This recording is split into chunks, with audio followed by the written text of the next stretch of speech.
Namaskaram. എൻ്റെ പേര് Michael. എനിക്ക് മലയാളത്തിലെ ഇത് ആദ്യത്തെ പ്രോജക്റ്റ് ആണ്. I've done 2 films before. I've done one in Tamil and one in English, and the Tamil film was directed by a Kerala director. His name was Uday Shankar Waterman, and English was also a Kerala producer. So basically I've only worked with Kerala people till now. This very romantic love story. It's a very light-hearted love story, and it's also a very musical love story, I think, because really a lot of great singers are in this movie. Then what else? It'll be really great. You should watch. You'll enjoy it, and we'll do our best. My character, I think it's a Muslim character. The movie starts not as an usual story. It doesn't start from falling in love or anything. It starts in some other phase of life, and you will know it when you watch the movie. And it's a really interesting movie with a lot of social causes also involved in that, and some religious issues as well. So it's not just a normal romantic love story. It has a lot of it deals with a lot of social issues and also a lot of other serious issues. So you will enjoy it, and at the same time it's very fashionable and light-hearted with great music as well. Namaskaram. ഞാൻ ബിയോൺ. ഞാനിപ്പോൾ മൊഹബത്ത് എന്ന് പറഞ്ഞ സെറ്റിലാണ്. മൊഹബത്ത് എന്ന് പറഞ്ഞത് east cost Vijayan സാറിൻ്റെ പടമാണ്. ഒരു family entertainer. ഇപ്പോൾ ഞാൻ ചെയ്യുന്ന കഥാപാത്രം എന്ന് പറയുന്നത് ജോമിൻ എന്നാണ് കഥാപാത്രത്തിൻ്റെ പേര്. ഇതിൽ ഒരു കോളേജ് ഓറിയൻറ്റഡ് മുന്നേ ഓപ്പോസിറ്റ് നിൽക്കുന്ന നായകനായ മുന്നേ ഓപ്പോസിറ്റ് നിൽക്കുന്ന ഒരു ക്യാരക്ടറാണ്. അതിൽ ശങ്കർ മഹാദേവൻ സാറിൻ്റെ ഒരു പാട്ടുണ്ട്, മീര ജാസ്മിൻ മുന്ന, ഞാൻ എല്ലാവരും കൂടിയുള്ള ഒരു അടിപൊളി കോളേജ്, ഒരു പക്ക എൻ്റർടൈനർ, നമ്മുടെ ഇപ്പോഴത്തെ പ്രസൻറ്റ് യൂത്തിനൊക്കെ എൻജോയ് ചെയ്യാൻ പറ്റാവുന്ന ഒരു നല്ല രീതിയിൽ എടുത്തിരിക്കുന്ന ഒരു പാട്ട്.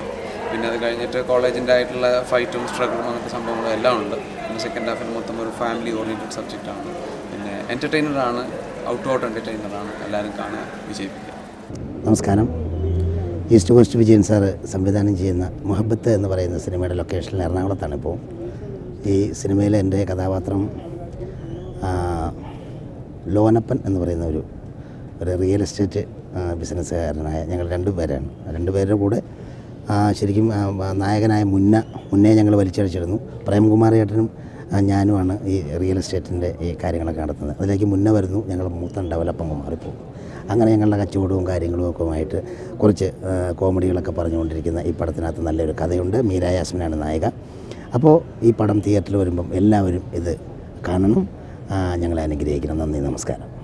പൂനിലാവിൻ്റെ പാൽത്തുള്ളി ചേരും പൂങ്കിനാവുള്ള മുംതാസ് നീ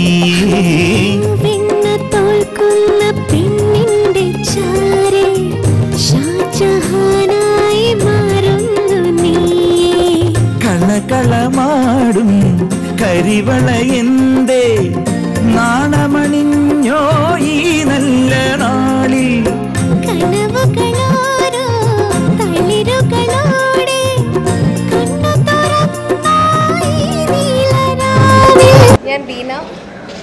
ഞാൻ ശ്രീലക്ഷ്മി. ഞങ്ങളിപ്പോൾ Shri east cost Vijayan direct ചെയ്യുന്ന ഏറ്റവും പുതിയ ഫിലിമായിട്ടുള്ള മുഹബത്തിൻ്റെ ലൊക്കേഷനിലാണ്. ഈ സിനിമയിൽ ഞങ്ങൾ 2 പേരും മീര ചേച്ചിയുടെ ബെസ്റ്റ് ഫ്രണ്ട്സാണ്. മീര ചേച്ചിയെ സപ്പോർട്ട് ചെയ്ത് എന്ത് കാര്യം സന്തോഷമായിരുന്നാലും ദുഃഖമായിരുന്നാലും മീര ചേച്ചി ഞങ്ങൾക്ക് മാത്രമേ പറയാറുള്ളൂ.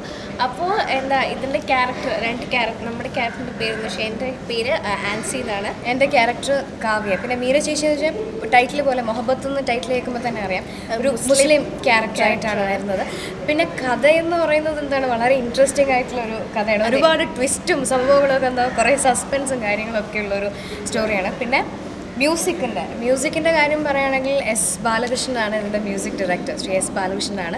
അതുകൊണ്ട് തന്നെ സോങ്സ് എല്ലാം വളരെ ബ്യൂട്ടിഫുൾ സോങ്സാണ്.